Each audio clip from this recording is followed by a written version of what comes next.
right, man. So you're now listening to Self Inventory. I'm your host, Brandan Chastang, aka B McFly. And yes, B McFly stands for being motivated comes from loving yourself. You gotta love yourself, right? That's the most important. It's October the 1st.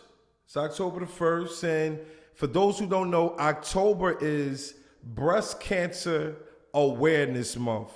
Breast Cancer Awareness Month. So if you know a person that passed away from breast cancer, you know a person that survived breast cancer, you know a person that's fighting breast cancer, let's make sure we show them our love, our support, our sincere condolences. Man, we got to hold it down, man. Today we got a special guest, man. You know, when I first started, I seen this brother everywhere on social media, and I'm like, wow. I think this was around the time where everybody was freezing or trying to freeze, but he was like the first person I've ever seen do this, and he dropped the ill message behind it. Man, without further ado, man, let's get in tune, man. Fis Banga, what's good, man? What's going on, my brother? Man, appreciate all that, man. Like Yeah. you said, just all about setting trends, for the most part. Yeah. And that's just what I stand by. It's your boy Fis Banga, motivational rapper / activist. Like I said before, for the people, the better the youth, man. What's going on? Absolutely, man. So let me ask you a question. Where does the word or the name Fis Banga come from? Right into it. Good question. A lot of people, I think I had that asked like 2-3 times, but they don't get asked as often. And I always thought like people don't want to know how I came up with my name, and it's crazy because it ain't no crazy story behind it. It's just I used to go, my middle name is not Fis, and you know how most rappers do it. They take off half of the name. They just use either the beginning like nah or the end. So it was just Fis at the time, and me and my homies, we would record out the closet, before we had money for studio time. And what we would call, back then they used to call them, like if you had a hot song, it'd be a banger. Or when Meek was doing his thing, it was a flamer. But at the time, when we was doing it, everything we was producing was just bangers. And I just had my homies play with me on the off and like, damn, Fis, that's a banger. And I said, yeah, okay. And that's all I'm putting out is bangers, so why not just name it Fis Banga? So it was a simple, but it was just the way it went. It was like I asked my homie, and once I asked him, it wasn't that nod off joint. It was like, damn, that fits you. It was to the point like, what about if my name was this? Like he felt like I felt my name, so I felt like that was it, and it was just simple as that. Names are important because it's like names are like wearing clothes, and it's like, it has to fit your persona. It has to fit your character. That's true. Fis Banga is a dope name, bro. Appreciate that. Damn, that's heavy. No, facts, man. facts. I appreciate that. Let me ask you a question. Like, so Fis Banga, where's Fis Banga from? Fis Banga is from North Philadelphia, born and raised. Like I said, I represent for all, the whole city as one, but, born and raised North Philly. What school did you go to? Simon Gratz. Simon Gratz. Or if you want to name all of them, Stanton, straight off of 15th and Cumberland, graduated. That was elementary, middle school, Gillespie before they closed that down, dope school. And, Simon Gratz before it was Mastery, just Simon Gratz. Surviving that, everybody know if you went to grads before the mastery, it was tough. But thank God, I survived it. Graduated. But yeah, Simon Gratz. Shout out to you graduating, man. And is this neighborhood? Is this a tough, aggressive environment? I will say that. Say that. I mean, I seen worse, but I feel like coming from, just North Philly. And most people know it's no love here, and it's like every man for themselves, which is sad, but it's like the fitness of survival. Like you gotta just know how to survive out here. So North Philly definitely was tough for me. North Philly, growing up, always looked at North Philly as totally different from any other section of Philadelphia. I'm from West Philly, and I really didn't know too much about South Philly. Like that, but I was just like, yo, North Philly is just like overcrowded to me. Yeah, it's like people packed on top of each other. It's like that. Your family and your friends, like, how did you grow up? Like around your family, around your friends, living in North Philadelphia, going to Simon Gratz.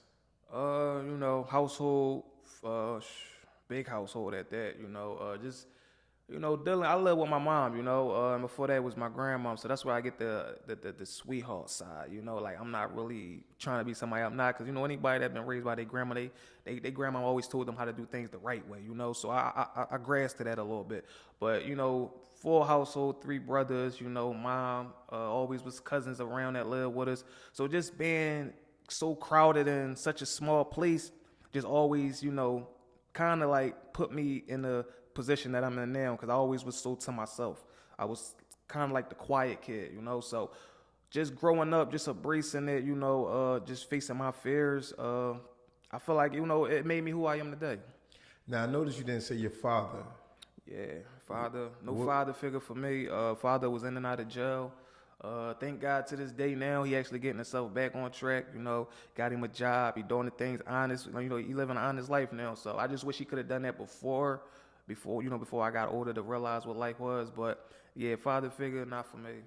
So did you have a male figure in your life? Like, are you the oldest? I'm the middle child. You're the middle child. Yeah. So you said cousins, and was there guys out in the community that you could say, we say old head, then you got some people that's like, yo, this was a father figure to me. Whether it was my old head, whether it was my cousin, my uncle, was it a father figure around that was like telling you, showing you the ropes besides a woman? That's a good question. I mean, in the household, no. Okay. But as far as the neighborhood, we did have an old head. We call him OG Lawrence, and he was just one of them OGs that, like you said, was a father figure. He kept us out of trouble. We still, I'm from 16th and York to be exact. So in between 16th and 15th, if you know North Philly, is a little street that's called Mole Street. And that's where we'll all meet up at, go play football. We'll meet up there, walk to the turf, down there on, Temple. And, the OG that was, he was like kind of like a block captain on that block, but he always made sure we was cool. We got in little fights. He'd make sure if we fought, we squashed it. We was cool that same day. He took us, he did things that a father should have did, and he was there. Like, that's how I looked at it. He was really big on profanity. So when we was around him, we knew not to cuss. And that's I think that's what kind of gave me or pointed me in the direction that I am now, because I always was raised with respect. And even though I ain't had that father figure, that the OGs that I was around, they had common sense. It's amazing. Like, a lot of us don't pay homage enough to the men that was around. A lot of us didn't have our fathers, but it was some people around that was telling us, yo, man, don't go left, go right. Then you had some guys that were around that was like, I'm only giving you that what was taught to me. Were there guys around there like, yo, like you explained the gentleman, like he was telling you don't cuss, things of that nature, do the right thing. Was there guys around you that was like, yo, man, I got a pack for you, I got a gun for you? And did you fall into that mold of like selling drugs or using a gun or carrying a gun of that nature? To be all the way honest with you, yeah. And it's sad, it wasn't even like homies from the neighborhood. It was actually in house. It was cousins, cousins that always had a record of just getting, going to jail, coming home, going to jail. That's all they was known for. So just when they came home, and we thought, maybe this would be the time that he get himself together, I surrounded myself with that, thinking maybe, I could be somebody to maybe get him out that direction. But slowly for surely, he was putting me in his direction. And like you said, somebody just to come home with a lot of money, and I'm just like, wow, how you get all that? We young, we ain't got jobs, we don't know what the income is. So to better see that flashiness and just see how money wasn't a thing for him. Like, for somebody being young, and I probably had to be like either 10 or 11. It just rubbed me away. Like, I feel like what I was doing wasn't enough. And as honest as I was trying to just go to school, come home, stay out the streets, sometimes you could reel into that, and that's why I don't blame some of the young ones that get themselves into it, because they don't know no better. And just having that energy around me, it definitely put me in position to try to be somebody I wasn't. And, it was times I'd go out there with my cousin to the block, sit out there, see how it was, and it was really easy money. And I was like, damn, I could do this. and I put myself in that position. So yeah. So what? So not only was it like looking up to people, but was it like peer pressure too? Like, you seeing somebody that had something that you wanted, and it's like, yo, I'm selling drugs, like, because you said you was living in a big household, Yeah. so you probably couldn't get everything that you wanted. No. So was it like, yo, listen, I'm going out there and I'm about to go get this money. I want my own money, and I want to kind of like help out too. Yeah, that's what it was. It's just seeing it, and I felt like, just being a follower, and I know as hard as that for me to say, because like in these times, just being a follower is just so like it's an understatement. It's just like, in the times we need more leaders, and it's just like I fell for that. And just to be like, just to follow after that because of something I seen, not knowing the details and the backstory of how the consequences that come with that money, I didn't think of none of that. I think a lot of these young kids that are tuned in, they need to understand that it's real hard to admit when it's hard to admit to a person that you really are. Like, it's like you go in the mirror, lock yourself in the bathroom. That's the person that you are. But in order to impersonate somebody that you're not takes raw talent. Exactly. And a lot of us were, trying to be somebody that we weren't, trying to fit in, trying to prove a point. And not only that, though, right, Fis? I feel like it was looking for love, too. In a way, yup. Because for me, I was raised off of survival, not love as much. Did my grandmother love me? My grandmother raised me as well. Did she love me? Yes.